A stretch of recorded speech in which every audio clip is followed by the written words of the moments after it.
¿Sabes cuando recordamos un día y es como si pudiéramos sentir el olor y la luz de aquel momento? Pues sí, el día en que su vida se puso patas arriba.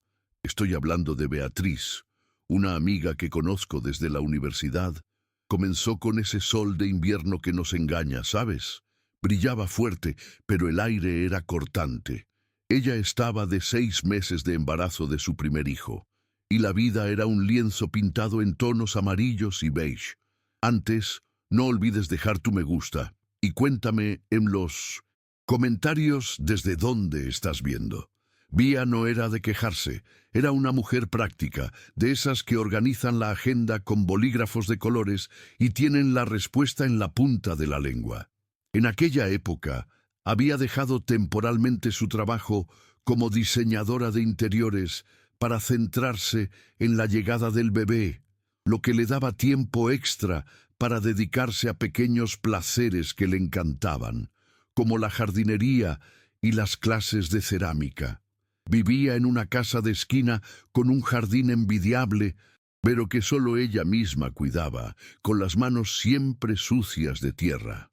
Aquel día fatídico, un martes que parecía igual a todos los demás, acababa de salir de una consulta de rutina con la obstetra. Estaba particularmente feliz porque la médica había confirmado que el bebé estaba genial, dando patadas como un futbolista en entrenamiento. Su coche, un sedán negro que Tiago, su esposo, un abogado que era la ambición en persona, había insistido en comprar, estaba impecablemente limpio, reflejando el azul pálido del cielo. Tiago era el tipo de persona que le gustaba el orden y demostrar éxito, siempre impecable en trajes gris plomo y con un reloj caro en la muñeca. La vida de ellos era así, organizada, materialmente cómoda, pero mirándola desde fuera tenía una rigidez casi gélida que solo Vía parecía ignorar. Ella conducía por la avenida de las Acacias, una vía arbolada que usaba todos los días para volver a casa, tarareando una canción antigua, sin la menor idea del escenario de horror que estaba a punto de armarse para ella. La avenida de las Acacias era conocida por ser tranquila, casi monótona, con sus mansiones de muros altos y árboles centenarios que formaban un túnel verde.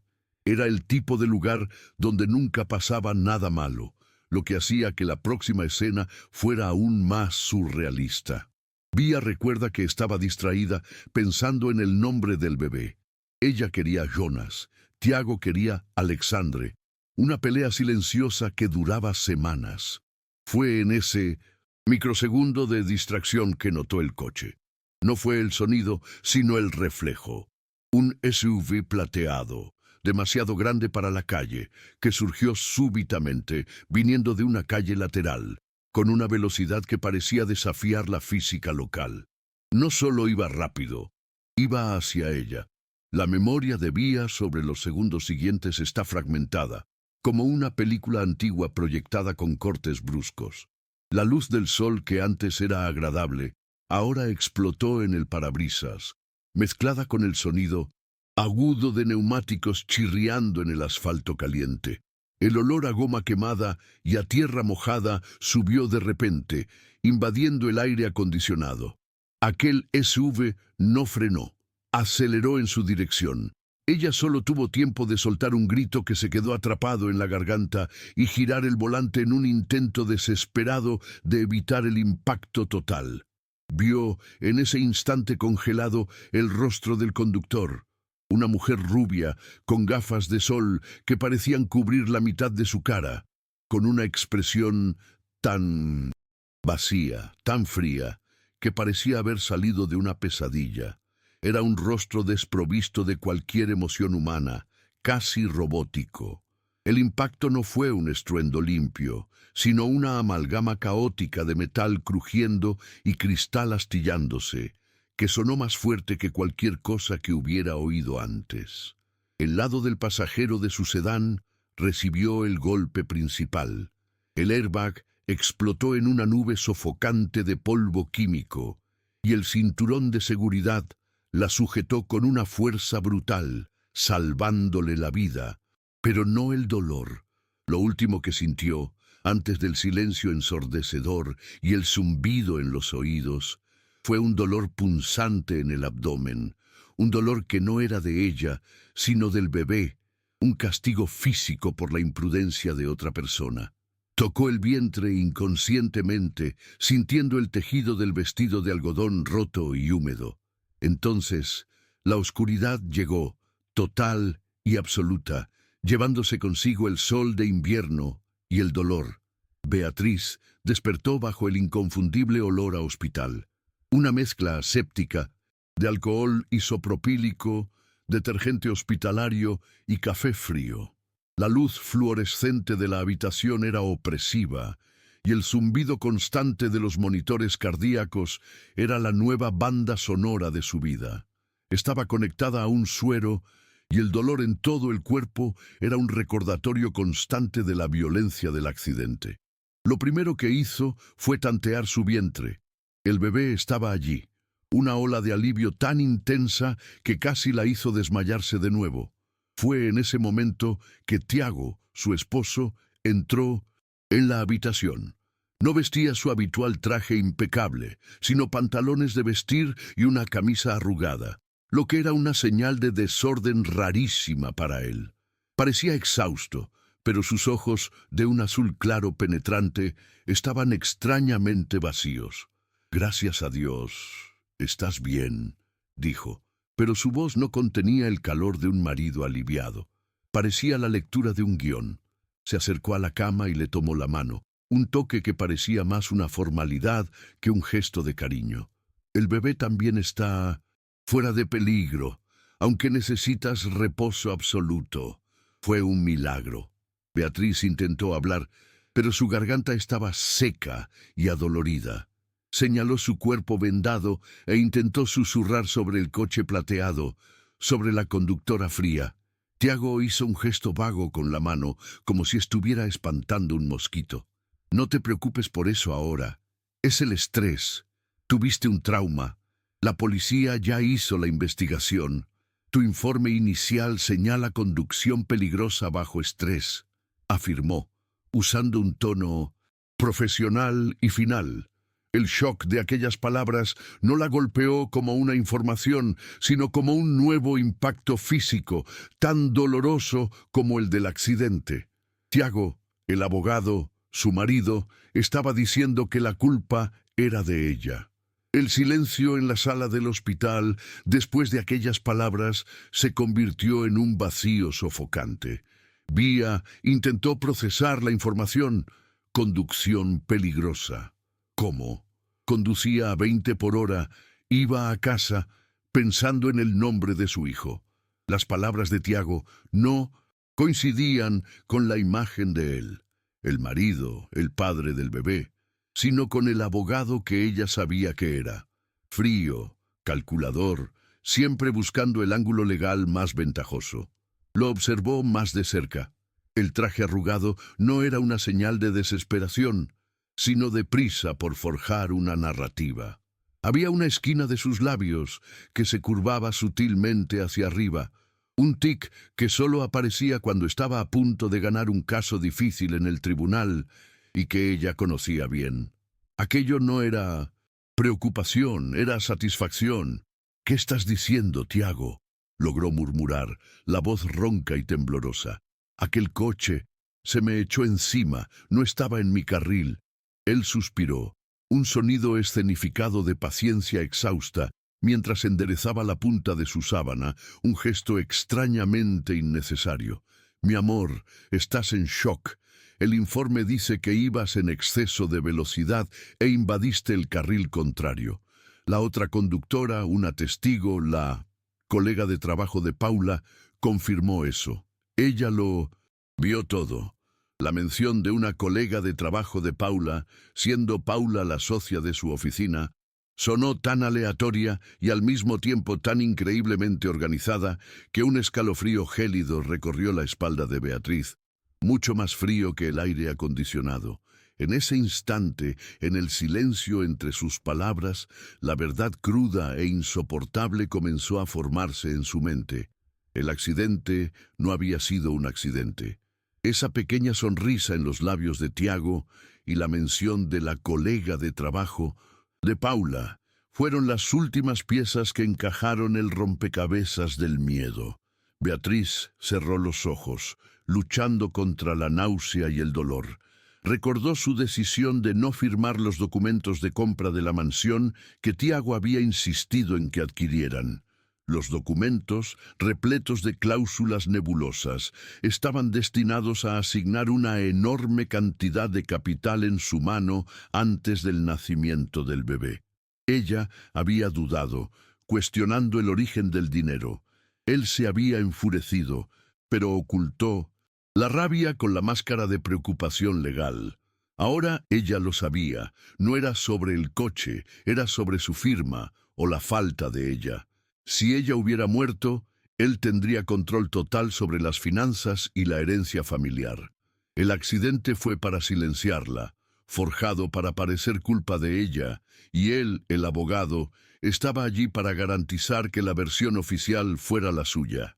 «Tú planeaste esto», susurró, no como una pregunta, sino como una constatación fría y firme.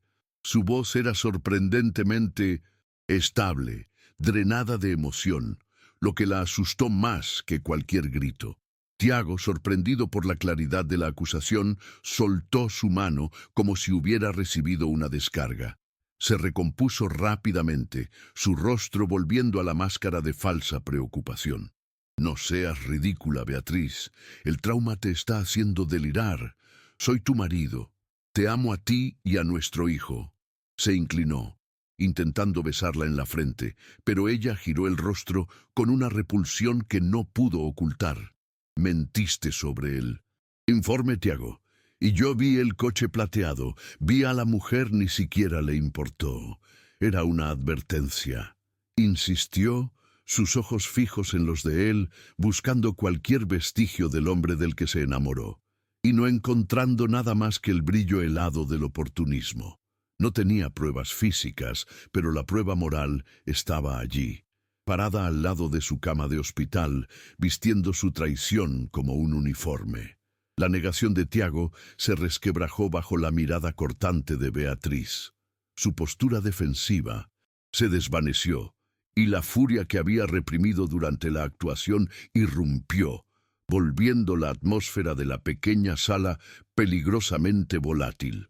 «Cállate, Beatriz. No me hagas perder la paciencia. No estás en condiciones de acusarme de nada. Si no te calmas y cooperas con la versión de los hechos, te garantizo que perderás la custodia de cualquier bebé que sobreviva a esto. Serás considerada mentalmente inestable y una amenaza para ti misma. ¿Qué decir para un niño? Piensa bien en tus próximas palabras», siseó, inclinándose sobre ella, los ojos estrechos y la voz baja, pero cargada de una amenaza real y palpable. Cogió el celular de la mesita de noche y marcó un número rápidamente, alejándose hacia la esquina de la sala. Beatriz sabía que necesitaba actuar, y rápido. El miedo ahora estaba mezclado con una determinación fría. Sus heridas eran graves, pero tenía que salir de allí. Mirando su brazo, se dio cuenta de que el suero estaba casi terminado, y el dolor que latía en sus costillas era un recordatorio constante de su vulnerabilidad. Mientras Tiago hablaba por teléfono en voz baja y urgente: «Sí, está delirando. Necesito un informe psiquiátrico». Beatriz se movió con una lentitud calculada. Con la mano temblorosa, agarró el botón de emergencia bajo la sábana. No llamaría a una enfermera, llamaría al caos. El sonido estridente de la alarma invadió la habitación, obligando a Tiago a interrumpir la llamada con una palabrota. «¿Qué estás haciendo? Apaga eso», exigió, volviéndose hacia ella, pero ya era tarde.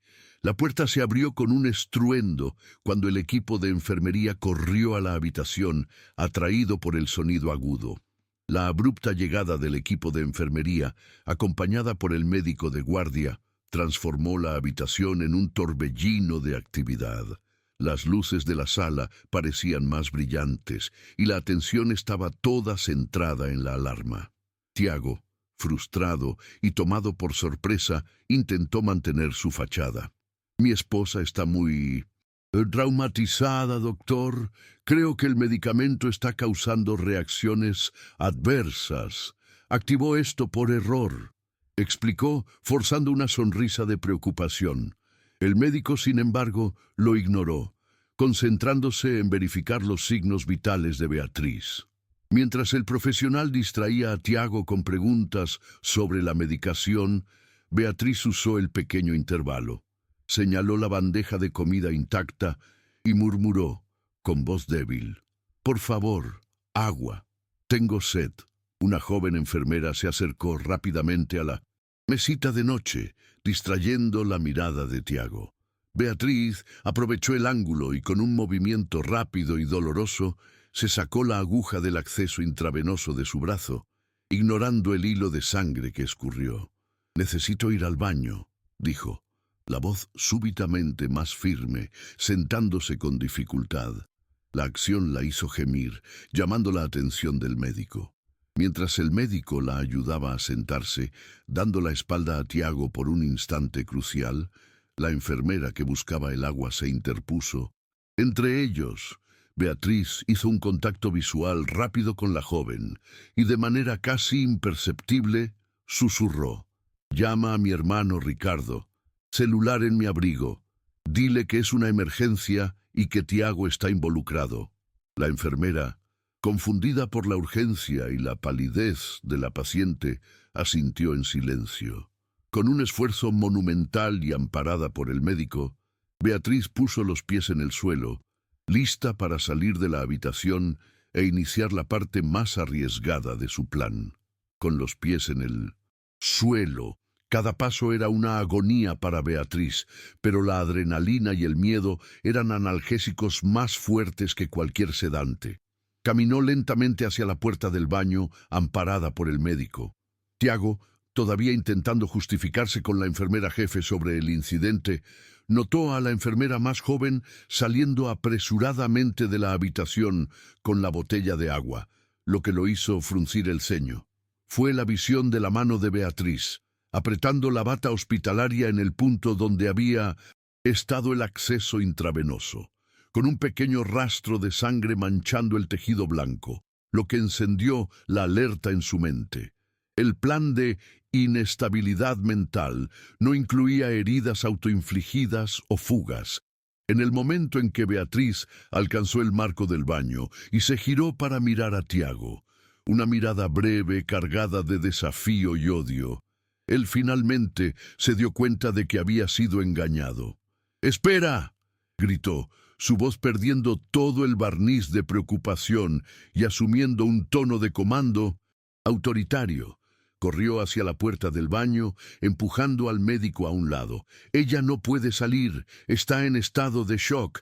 La necesito aquí», dijo, intentando bloquear la entrada. Sin embargo, Beatriz fue más rápida. Se deslizó dentro, la puerta cerrándose con un clic seco. El médico, recuperando el equilibrio, encaró a Tiago con desconfianza. El súbito cambio de comportamiento del marido de la paciente siendo más alarmante que la alarma que había sonado. Beatriz no pretendía usar el baño. La pequeña ventana del lavabo, aunque estrecha, era su única ruta de salida. Ignoró el dolor punzante en sus costillas y el peso de su estado. La vida de su bebé y la de ella dependían de ello. Forzó la ventana, que se dio con un crujido lo suficientemente fuerte como para ser amortiguado por la confusión del exterior, donde Tiago discutía ásperamente con el equipo médico. Con el corazón acelerado y las manos temblando, se escurrió por la abertura. La caída al arriate de flores de abajo fue corta, pero violenta. Aterrizó torpemente, el impacto enviando una ola de dolor por su cuerpo, pero estaba libre de la habitación. Ahora necesitaba moverse rápidamente por la oscuridad del estacionamiento antes de que Tiago lograra forzar la puerta. La oscuridad del estacionamiento era su aliada, pero también un obstáculo.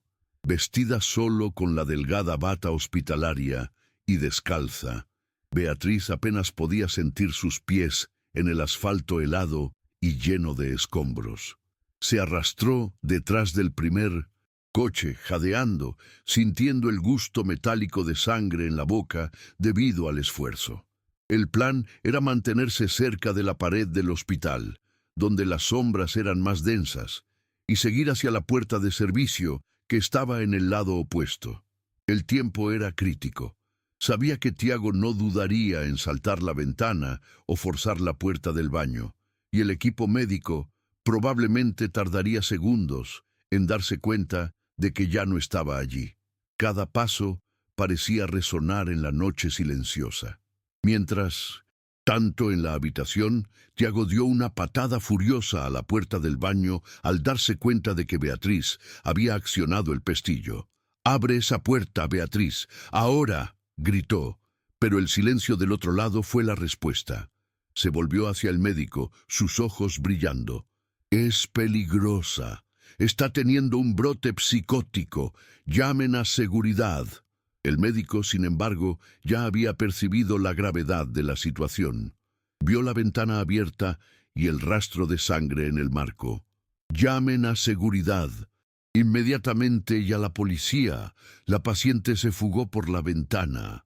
La enfermera jefe corrió hacia el teléfono, mientras Tiago, sin esperar, abrió la puerta de la habitación y corrió hacia el pasillo, listo para bajar e iniciar su propia persecución.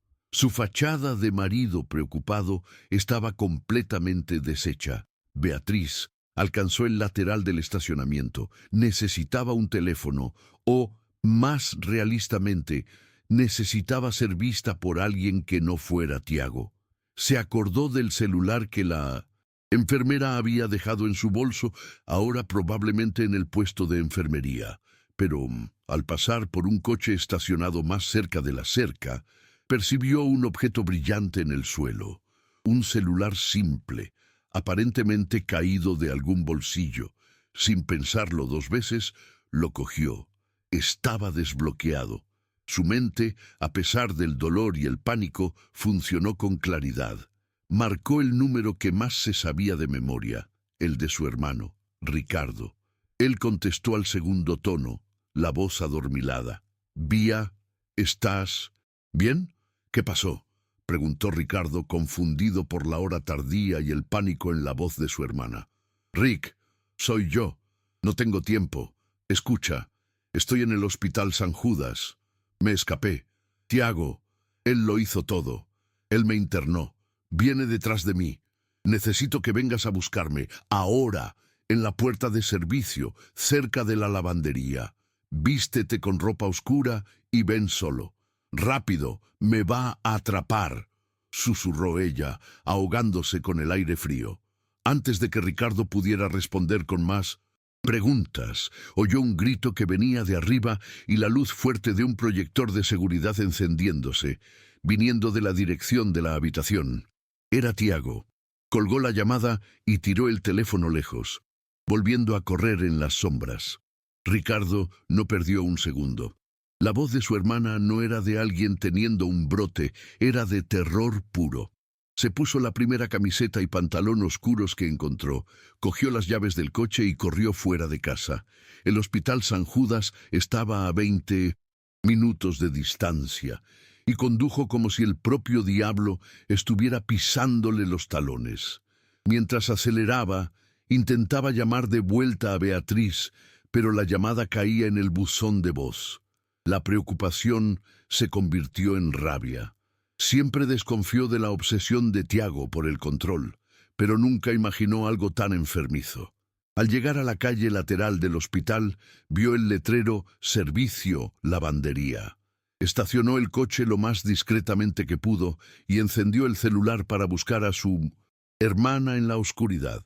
En el estacionamiento, Tiago era una figura fuera de sí, iluminada por las luces de emergencia. Identificó la silueta de Beatriz cerca de la cerca y comenzó a correr, gritando su nombre. «¡Beatriz! ¡Para ahora! ¡Estás enferma! ¡Voy a ayudarte!». Pero su tono era de posesión, no de preocupación. Ella corrió hacia lo que parecía ser una salida de emergencia, pero era solo un callejón sin salida al lado del depósito de basura. Al girar, se encontró con la pared. Sin tener a dónde ir, se encogió, el miedo paralizante volviendo con toda su fuerza. Tiago la alcanzó, la agarró por el brazo herido, haciéndola gritar de dolor. «¡No vas a ir a ninguna parte, loca! ¡Eres mía!», siseó él, tirando de ella de vuelta al hospital. El grito de dolor de Beatriz, un sonido que cortó la noche y mezcló desesperación y reconocimiento, fue lo que guió a Ricardo. Estaba saliendo del coche en la calle de servicio cuando lo oyó, y el sonido lo hizo correr en dirección a la puerta de metal más cercana. Logró colarse por la pequeña abertura de una puerta de hierro que estaba oxidada y entreabierta, cayendo dentro de un patio iluminado por una luz amarillenta tenue. Allí vio la escena. Tiago, con su camiseta de vestir ahora arrugada, sujetando a Beatriz firmemente por el brazo herido, obligándola a caminar de vuelta al edificio. El cuerpo de su hermana estaba curvado por el pavor y el dolor, el camisón blanco en un contraste estridente con la oscuridad. «¡Suéltala, Tiago!», gritó Ricardo, su voz ronca de rabia, resonando en el patio de servicio. Tiago se detuvo abruptamente, girando su cuerpo, usando a Beatriz como un escudo temporal. Tiago entrecerró los ojos al reconocer a Ricardo y un brillo de odio y furia posesiva cruzó su rostro. Para él, Ricardo era la única pieza restante fuera de su tablero de control perfecto, el entrometido que siempre intentó minar su relación con Beatriz. «No te metas en esto, Ricardo. ¿No entiendes? Está teniendo un brote psicótico. Soy su marido. Ella es mi responsabilidad», vociferó Tiago intentando sonar autoritario, pero la tensión en su voz lo delataba. Apretó aún más el brazo de Beatriz, haciéndola gemir. Ese sonido fue el detonante. Ricardo avanzó con una velocidad sorprendente. No intentó argumentar o negociar, fue directo al ataque. Con un empujón violento, pero calculado para evitar golpear directamente a su hermana, arrojó a Tiago lejos de Beatriz, que se tambaleó y cayó de rodillas. El empujón transformó la fuga en un enfrentamiento físico brutal. Tiago, tomado por sorpresa, perdió el equilibrio y cayó pesadamente sobre el concreto. Tiago se levantó del suelo con una velocidad impresionante, el rostro contorsionado por la rabia humillada.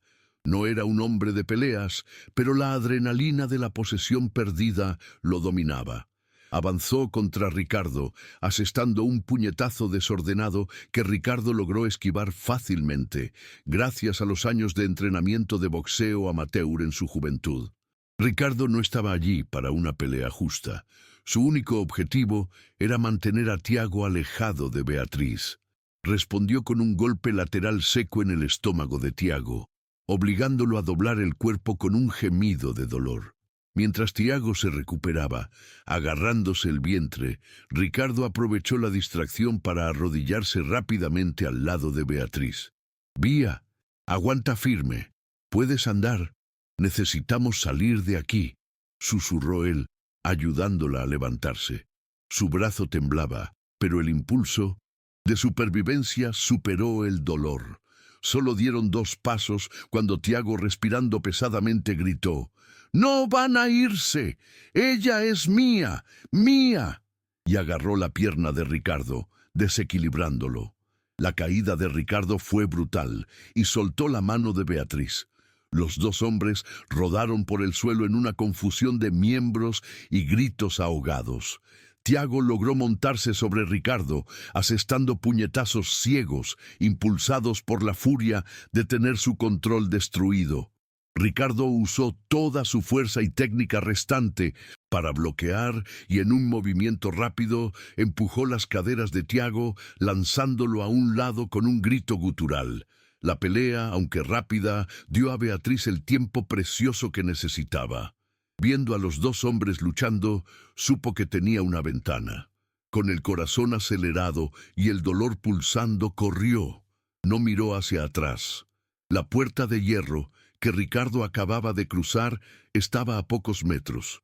Se escurrió por la abertura, desplomándose en la acera oscura del exterior. Oyó los gritos de los hombres y el sonido amortiguado de un cuerpo cayendo nuevamente, pero continuó arrastrándose hasta alcanzar la calle donde vio el coche de su hermano. La llave estaba en la ignición. Reuniendo sus últimas fuerzas, abrió la puerta, entró y, ignorando el dolor, logró arrancar el coche y huir del perímetro del hospital. Finalmente, estaba libre. El impacto final de la pelea dejó a Ricardo jadeando y adolorido, con un corte superficial encima de la ceja, pero el sonido del motor del coche de su hermana, acelerando por la calle de servicio, le trajo un inmenso alivio. Había cumplido su misión. Beatriz estaba fuera del alcance de Tiago. Se levantó lentamente, sintiendo el peso del agotamiento. Tiago, por otro lado, estaba en el suelo, gimiendo, sujetándose el hombro que debió dislocarse en la caída final, su rostro pálido y derrotado. Fue en ese momento que las luces del patio se encendieron totalmente, y dos guardias de seguridad corpulentos, alertados por el ruido y los gritos, irrumpieron por el pasillo de servicio. Encontraron la escena: Tiago, el marido preocupado, herido y en el suelo, y Ricardo, el intruso, de pie, ensangrentado y jadeando. El foco de los guardias de seguridad, entrenados para el orden y la contención, cayó inmediatamente sobre Ricardo. Era el elemento extraño y más agresivo. ¡Manos arriba! ¿Qué está pasando aquí?, exigió uno de los guardias, apuntando una linterna fuerte directamente a los ojos de Ricardo. Antes de que pudiera explicar la verdad sobre el brazo roto, la internación forzada y la manipulación de Tiago, con un tono de voz sorprendentemente recuperado, se lanzó al papel de víctima. Él invadió el patio y me atacó. Él secuestró a mi esposa, la paciente. Se la llevó a la fuerza mientras yo intentaba contenerla, mintió Tiago, con la voz cargada de dolor y desesperación forjada. La narrativa de Tiago era conveniente y encajaba perfectamente en el escenario de seguridad. Un intruso violento y una paciente fugitiva. Los guardias de seguridad avanzaron sobre Ricardo, que estaba en una posición insostenible. Probar la verdad llevaría tiempo, y él necesitaba garantizar que Beatriz estuviera segura. Ricardo no se resistió físicamente, pero su mente trabajaba rápidamente. Mientras los guardias lo inmovilizaban, mantuvo el contacto visual frío y penetrante con Tiago. Sabes que esto no ha terminado. No te saldrás con la tuya esta vez. Si algo le sucede, la voz de Ricardo era una promesa sombría y contenida, el presagio de una venganza inevitable. Tiago solo sonrió de vuelta, una sonrisa pequeña, arrogante y victoriosa, pues en ese momento había neutralizado la única amenaza inmediata. Sin embargo, mientras Ricardo era llevado bajo custodia, esposado y guiado de vuelta al interior del edificio, Tiago no podía ignorar el hecho de que Beatriz estaba libre, conduciendo el coche de su hermano lejos, llevando consigo la única prueba concreta de la violencia de él. El brazo enyesado. La batalla por la posesión estaba temporalmente perdida, y él sabía que tendría que usar todos sus contactos para encubrir la fuga e iniciar la caza. El motor del coche acelerando por la carretera de servicio, el viento frío entrando por la ventana rota, era el sonido más dulce que Beatriz había oído. Estaba temblando, no solo por el dolor o el frío, sino por el vértigo de la libertad repentina. Se alejó lo más rápido posible del complejo hospitalario, mirando repetidamente por el retrovisor, esperando ver las luces de persecución de Tiago. La adrenalina pura que la había impulsado a correr comenzó a disminuir, siendo sustituida por una ola de náusea y dolor punzante en el brazo roto. Conducir con una de las manos inmovilizada era peligroso, pero cada kilómetro era una victoria. Estaba llorando, lágrimas de miedo y de un alivio tan profundo que parecía irreal. Lo logré. Estoy libre, se repetía a sí misma, intentando transformar la creencia en realidad. El pensamiento de llamar a la policía cruzó su mente, pero fue inmediatamente descartado. Un reflejo del control mental que Tiago había ejercido durante tanto tiempo. Sabía que él era un hombre influyente, con abogados listos para manipular cualquier situación. Si llamaba, él podría alegar secuestro y agresión por parte de Ricardo, la narrativa que él ya debía estar vendiendo a la seguridad del hospital. Necesitaba un refugio seguro antes de confrontarlo legalmente. Se acordó de una única persona que Tiago jamás pensaría en buscar, alguien que no veía hace años, su tía abuela, Elvira, que vivía en un pequeño pueblo en el interior, a cientos de kilómetros de distancia. El plan se formó rápidamente, impulsado por la necesidad de desaparecer. No podía ir a casa, no podía llamar a nadie que Tiago conociera. Con el mapa mental de una ruta de fuga trazado, Beatriz se desvió hacia una carretera menos concurrida. Necesitaba dinero y un teléfono para contactar a su tía sin que la llamada fuera rastreada hasta el coche. Se detuvo en una gasolinera mal iluminada al borde de la carretera, tirando la capucha de la chaqueta de Ricardo sobre su cabeza para esconder el rostro y el vendaje del brazo. Logró tambalearse hasta la tienda de conveniencia, el dolor en el brazo ahora mezclándose con el hambre y el agotamiento. Usando el poco dinero que Ricardo había dejado en la cartera, compró un teléfono desechable prepago y algunas botellas de agua.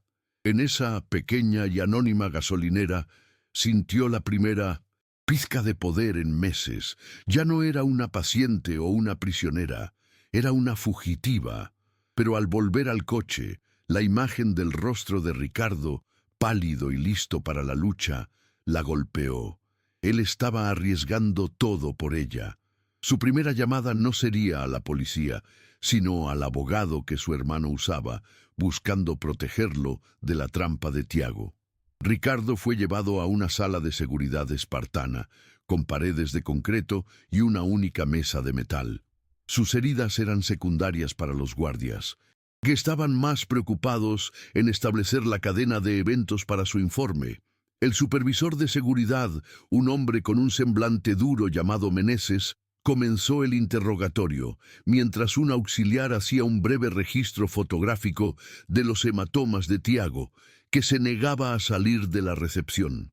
Meneses presentó la versión oficial. El señor Silva, marido de la paciente, alega que usted invadió el patio y lo agredió gravemente para secuestrar a la señora Silva. ¿Cuál es su versión?, preguntó Meneses, la voz cargada de desconfianza.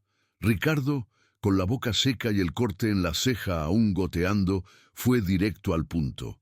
Soy su hermano. Ella no fue secuestrada, fue internada a la fuerza contra su voluntad por él, respondió Ricardo, intentando mantener la calma a pesar del dolor. Él le rompió el brazo y la está manteniendo como rehén. Yo vine a sacarla de allí. Él me atacó primero. Meneses se inclinó sobre la mesa con la expresión inalterada. Los informes indican que la herida fue autoinfligida o resultado de un accidente doméstico anterior a la internación. El señor Silva está cooperando plenamente y ya llamó a sus abogados.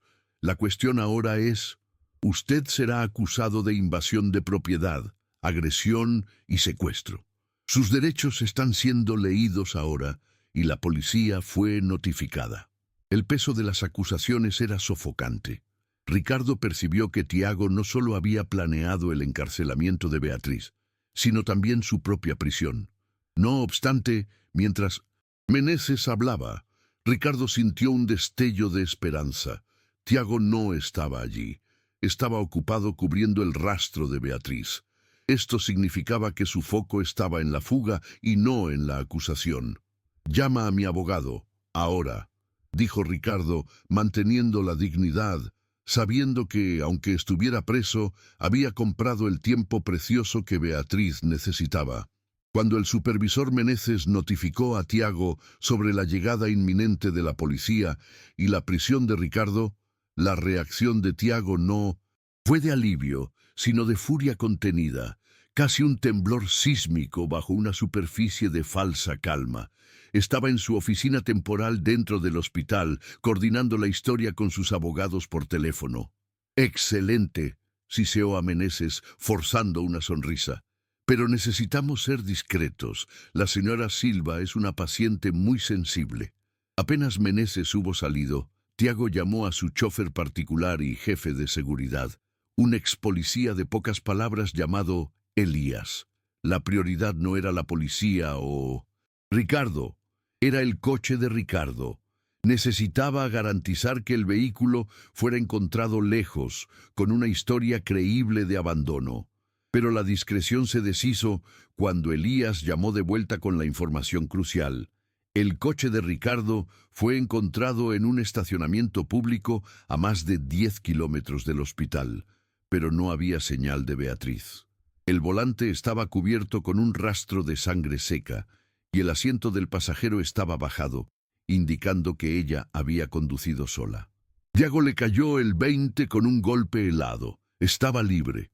Y peor, tenía el teléfono de Ricardo y probablemente su dinero. La imagen de su esposa, que él consideraba frágil y dependiente, conduciendo sola por la noche, lo llenó de una mezcla aterrorizante de odio y pánico. Si llegaba a la policía o a un abogado antes de que él pudiera desacreditarla, su imperio cuidadosamente construido se desmoronaría. No podía perder a Beatriz. Era la llave de la fortuna familiar y, más importante, el trofeo que definía su poder. Tiago tiró el teléfono contra la pared, un sonido hueco que resonó en la oficina silenciosa. La mentira de la internación forzada, que había justificado con informes médicos forjados, y el silencio de un psiquiatra comprado, estaba a punto de explotar. Rápidamente cogió su laptop y comenzó a rastrear todas las cuentas bancarias y tarjetas de crédito de Beatriz. Pero todo estaba inactivo, bajo su control. Necesitaba inteligencia rápida. Llamó a Elías nuevamente. Su voz ahora, un susurro de pura maldad. «Olvídate de la policía, olvídate de Ricardo, encuentra a Beatriz. Primero las gasolineras, después las carreteras principales que llevan fuera del estado. Usa todos los recursos. Si la encuentras, llámame antes de hacer cualquier cosa». Y Elías se detuvo, su respiración pesada. «Tráela de vuelta, sin heridas nuevas. La historia debe mantenerse». Tiago entonces salió del hospital, un depredador a la caza. Beatriz estaba a kilómetros de distancia conduciendo el Eni, coche de Ricardo, con la adrenalina manteniéndola despierta. El corte profundo en su brazo roto latía con cada movimiento del volante, pero el dolor era un recordatorio vívido de que estaba viva y en movimiento. Tenía que llegar a la capital lo más rápido posible. En una gasolinera al borde de la carretera, usó el poco dinero que Ricardo llevaba y compró una tarjeta sin prepago y un celular desechable, siguiendo las instrucciones que su hermano le había dado años atrás para una emergencia máxima. Se metió en el baño inmundo, el miedo burbujeando en su estómago, pero la determinación era más fuerte. Sacó el SIM de Ricardo, insertó el nuevo e hizo la única llamada que importaba. Del otro lado de la línea, sonó el celular de su abogado de confianza, el doctor Enrique Lacerda, un amigo de la infancia de Ricardo, y uno de los pocos profesionales que ellos sabían que Tiago no podría comprar o intimidar. Eran casi las 3 de la mañana. «Enrique, soy yo, Beatriz. Te necesito», susurró, la voz tensa. «Tiago me internó a la fuerza. Él me rompió el brazo. Ricardo está en el hospital. Fue atrapado intentando sacarme de allí. Va a ser acusado de secuestro y agresión».